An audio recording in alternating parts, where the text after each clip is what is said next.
Hey guys, quick note before the podcast. Hope you guys are having a great week. I just want to let you guys know that if you have any feedback, I'd really appreciate that. You guys get a hold of me on LinkedIn or my email. That's joe@codessa.io. That's I and the O at the end. Yeah, just let me know what your feedback is, what questions you want to hear, guests, all that good stuff. I'll keep giving you guys great content and hopefully keep this thing going. All right, have a great day, guys. Now to the podcast.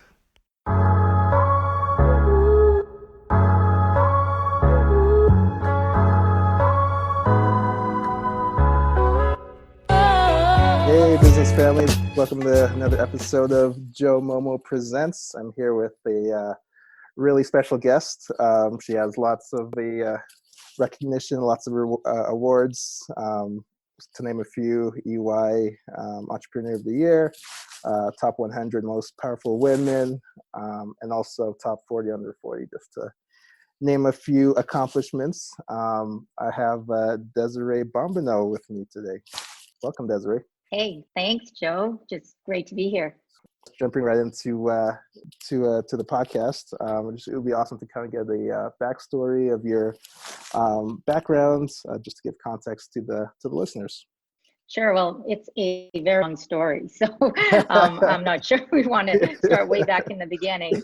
But our organization, SureCall, has been through a number of iterations. So some by choice and others not by choice. Because we had to make changes and do something different because what we were doing wasn't working. So we went back in the day, started out paging communications companies back in 1982, and we were called Direct, and probably not too many of your listeners because they're probably all young, trendy, and hip. But if there's some mature talent out there, I'm sure they remember our organization because we did become the largest paging communications company in Alberta and actually Western Canada. And back then, 1982, that was sort of a big innovation, right? The technology of able to sort of transmit, and page each other and communicate over the airwaves. So that was really cool to be in that industry back then when it was booming. We then eventually got into cellular and became, Alberta's largest cellular distributor. And we had a number of locations in, Alberta and BC. And, that was very successful to a certain point where, we started seeing things changing with regards to cell phone use and, turning to PDAs and things like that. So people were starting to communicate in various different ways, and technology was changing rapidly. And we eventually, sold that part of our business. But within that business, we had this small dispatch center. And the small dispatch center, as paging was going out, so we were trying to figure out what to do. We had a small group of people in this area, and we did not want to, lay them off. They were all good people. And so we ended up starting what, back then, still probably in some cases, it's called a phone answering service, where we'd answer, after hours for our clients and that sort of thing. But we to do, and that worked for a number of years, but really wanted to do something different. So in 2013, we ended up pivoting by starting all over again. So we kind of shut the doors on what we were doing there because it just wasn't working well, not, from cultural sort of aspect, so sort of what my becoming this CEO in 2013, wanted to really do something different. And so we sort of shut down that business, but reopened it under the new SureCall and the new brand, and differentiated the style of business we were doing. So we eventually, in 2016, to being a purpose-driven social enterprise, becoming a certified B Corporation in 2019, and a world leader at utilizing business as a force for good. So also in 2019, we were honored with a B Corp best for community giving, while providing still a really cool, innovative CX solutions to our clients who are now global. So it's kind of been the evolution. Wow, that's amazing. It's quite a journey, and also I always have a soft spot in my heart for companies that give back and have purpose-driven enterprise. Because as for myself, I also have a purpose-driven organization that I'm a part of. So it's always great to hear other local business leaders that incorporate that into their business. So really do appreciate that. Thank you. Yes, we love it. So yeah, I mean, that was quite a long journey. What made you pursue a career in your industry, or I guess entrepreneurship? Yeah, well, I'm a very creative person. I think with the right side of my brain, but I do understand it's the lead that will make the final decision. So I coined a phrase back in 2006, no box thinking. And now it's a beautiful sign in my room. And when we go into all of our sessions, in our idea jamming sessions with our team, that sign is lit up background so that everyone is aware that, we want creativity, we want exploration, we want all things that are possible and even things that seem impossible. So there's a certain freedom for me that comes from the idea generation entrepreneur, and it's something I try to share with my team so that they can all feel like entrepreneurs in our organization. That's I find that sometimes that's throttled in more structured business enterprises, and really for me it's the crux of all of the great ideas that come out of our business. So of course, the innovation piece of your question, that goes just hand in hand with entrepreneurship. I love being at the edge of what's next or what can be, and innovation is the key to make that happen. I agree with you there. Innovation and entrepreneurship have a coexistence. You Yeah, have innovation that that's needs entrepreneurship and vice versa. So that's interesting to that's the hear. word used. They have to coexist. Yeah. What was one thing you wish you had known when you began your career? There's no one thing. There's Yeah. lots of things I wish I'd known. But, I thought about this and I thought, you know what? I wish I had read, which I read or much later, too late. I wish I had read Richard Carlson's book, Don't Sweat the Small Stuff. And it's all small stuff, because would have, that came out in 1997, that book, and near the start of my career in leadership. And I think it would have saved me from a lot of sleep. Yeah, don't sweat the small stuff, and it's all small stuff. So I said, that book came out in 1997. And so that was, near the start of my career in leadership. And I think that saved me from a lot of sleepless nights, is what I was saying. Is there anything in particular in the book that really resonated?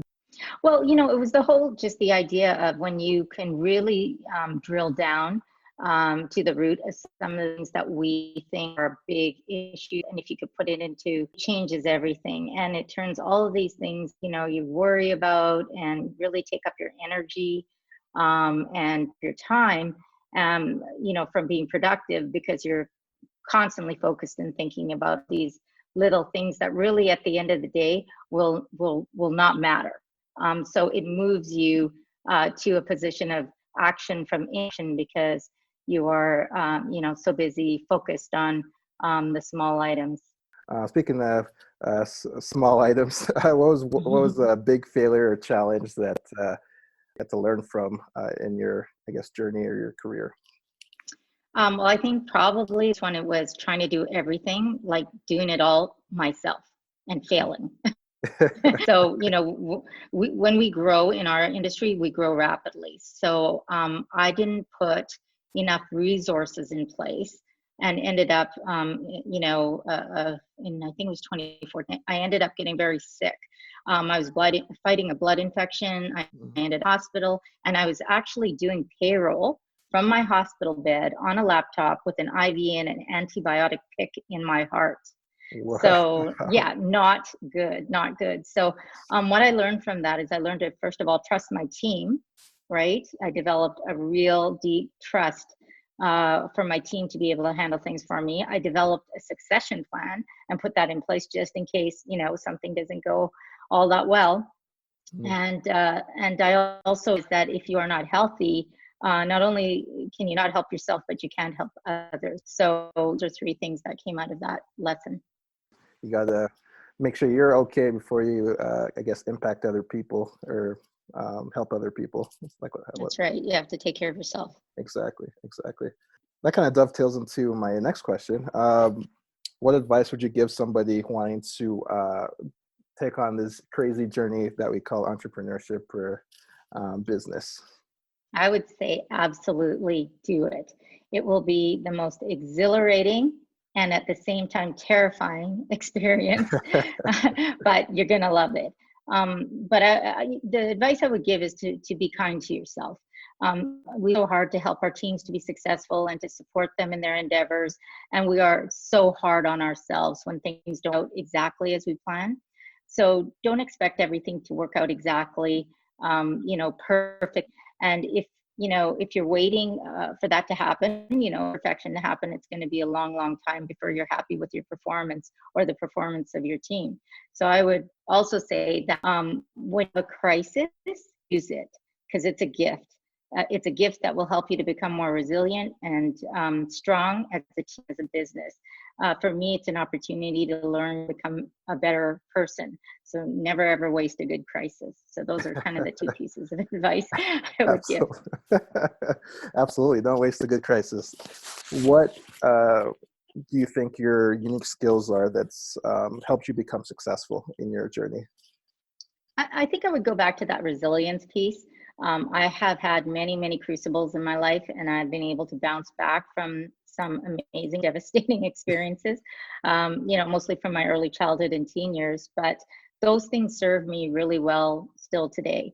When I have something to compare some of the tough stuff I deal with, on a daily basis, or some of the hard decisions I have to make, I go to that place to get strength. I also believe that, great leadership is intuitive. I think intuition, my gut check, has almost always been right. And I realized that, intuition is a combination of experience, all the things I learned over the years, and instinct. But I look at it as when you combine both the heart and the head, you get wisdom. So, I think those are the sort of things that have helped me to be successful through the years. Resilience always comes up as a common theme in a lot of entrepreneurs. I'm always curious, how does one build resilience? Like for you personally, has there been anything that's kind of personally helped you build that resilience, or is it kind of just more innate and just DNA, I guess? No, I think everyone has it within them to build resilience. I think, if you go through some difficult things in your life, or you're faced with challenges early on, I think it really helps you later in life to develop that resiliency and that inner strength, intestinal fortitude, whatever you want to call it. And but I also think that if you have good support around you, and you have people that are there to listen and hear you, I think that also to bring you back up when you need somebody to really help you see through the fog, right? And I think that's an important part, is having a good supportive community around you. Mm-hmm. Exactly. And going back to that, having that great team as well, that's always helpful during crises time or tough times as well. So, well, you really learn what your team is made of, right? So leaders truly prevail in tough times. So you find out who those great people are. Well, we look to those leaders as beacons of light in murky waters or murky times. So I agree with you there. What is one common myth about what you do, or your industry or business line of work that you want to debunk? Debunking. Let's see. I think there's two things. One is internal. And that internal one is that contact centers are sweatshops, and that they don't treat their people well. This has changed dramatically, obviously, over many, many years, where now people can get certified in CX, their career paths associated with them, the jobs are good paying jobs within the industry. So I think, when you talk about people working in call centers, sometimes you still get that kind of look, the industry, but it really has changed, and it's become a fantastic industry to be part of, and very tech and very innovative. So I love the fact and where this whole CX sort of mission is going. The external myth probably wanted is that call agents cannot provide the same kind of experience to customers as an outsourced entity.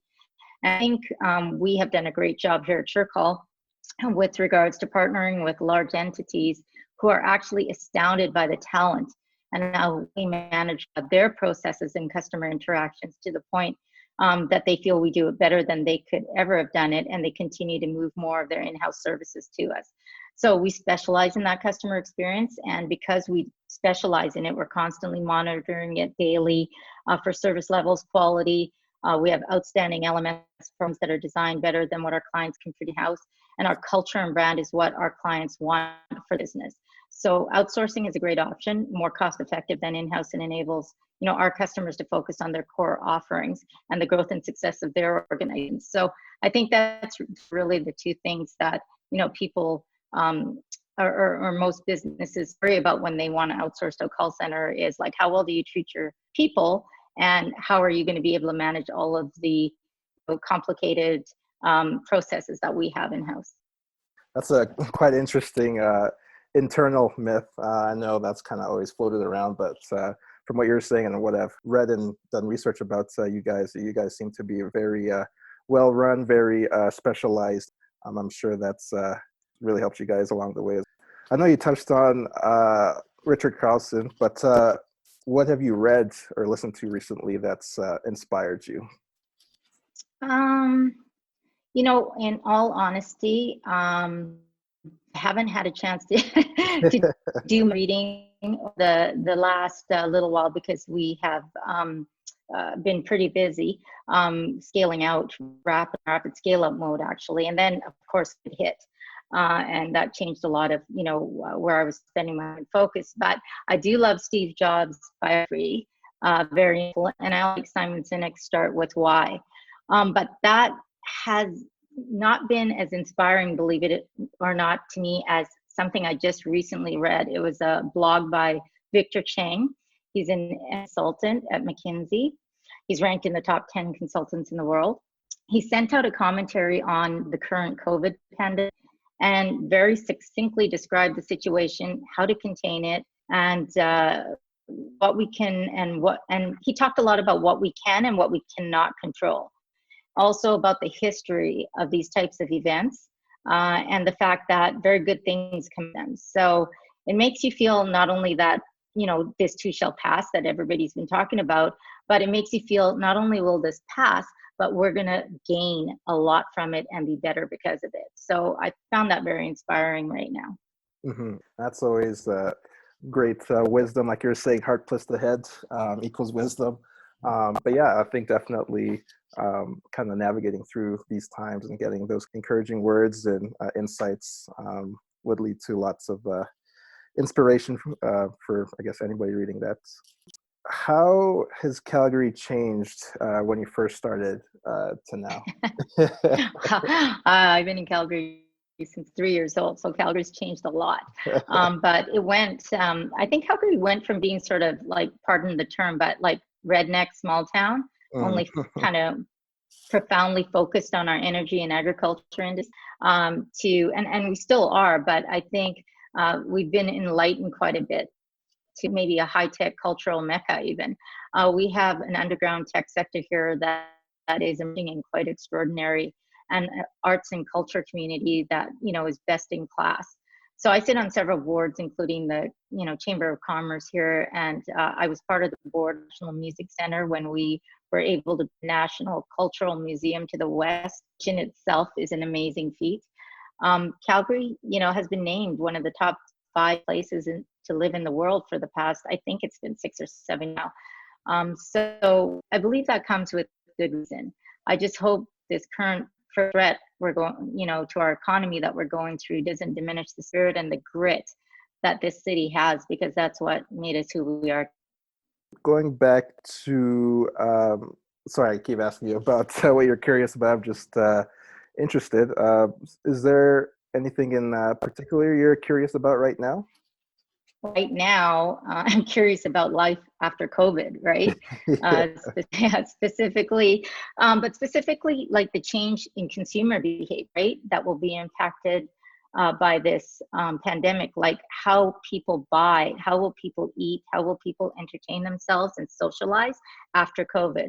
And I'm hoping we're all looking sort of to the horizon and the future of business and how things may change, and that we're paralyzed current circumstances, because we all need right now to be very proactive about the future of work, the future of our livelihoods, and our economic sustainability. So, that's kind of where my curiosity is lying right now.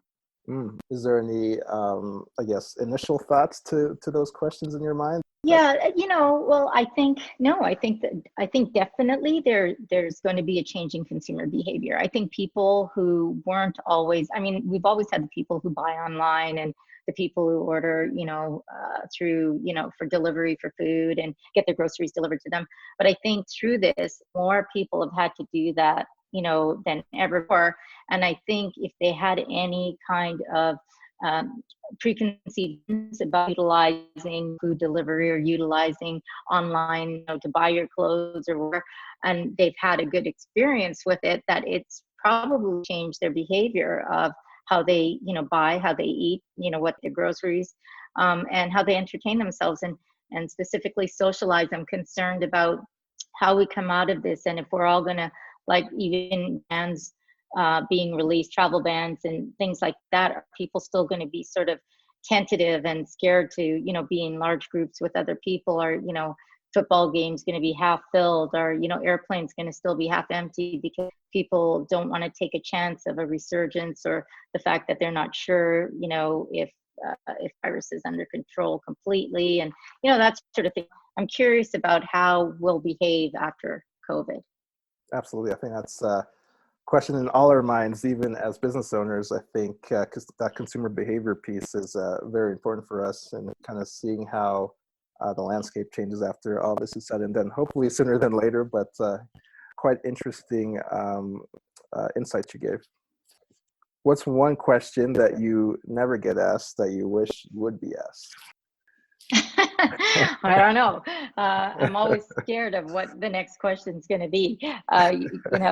People are very interesting, but I think, I do a lot of these podcasts and interviews, and it's always about me. The one question I would like to get asked more of is, like, tell me about your team. Mm-hmm. And yeah, did you answer that question? Tell me about your team. Awesome. Yeah, I'd love to tell you about a team.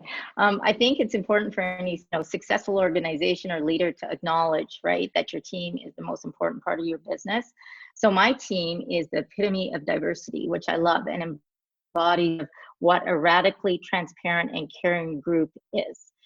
We have a very unique method for hiring and developing talent, including a no resume, no interview model. So when we bring people in, we utilize a profiling software that up with their characteristics, core behavioral norms against culture. They get the score, they get hired. And so it's very unique because, what we're doing is we're not sitting down, we're not asking them skill testing questions. It's not about how much you know or what education you have or where you for. None of that stuff matters. It's, do you fit our cultural ideals and environment, and will you be able to fit into the team spirit that and values that have within our organization? That's how we bring our team on. And so it's been such an amazing, wonderful experience to have this diverse group of thinkers that are so positive and energized and just want to contribute and participate. And it's just been a fantastic experience with them. Wow. No resume or no interview onboarding process. So that's really cool. Yeah, we like it. Where can our listeners connect with you online? Yeah, the best place is LinkedIn, because, I've got lots of connections on there, and people are often asking questions and things like that. So I check it quite often. So the best place is LinkedIn, or you could always go to our website, SureCallCC.com, and there are ways to get a hold of me there too. Cool. So yeah, I usually like to end the podcast with maybe a question for the audience, or maybe a quote or a story that might resonate with them. Well, I thought about, the question because, it's just because we're in an unprecedented time and, this thing is going on right now. Well, a podcast is, what is your post-COVID success strategy and how will you do business differently post-COVID? And, we need to get, people thinking about that and, so that they're not parallel moment, but they're ready for the future. And so that's the question posed to your very successful and talented audience. I appreciate that, Desiree. I really appreciate you being on the podcast. I'm sure our audience will get lots of key insights from you and get to know more about you and your business. And I really appreciate having you on. Well, thanks very much, Joe. I really enjoyed it. Be kind to yourself and stay safe. Awesome. Thanks so much. All right.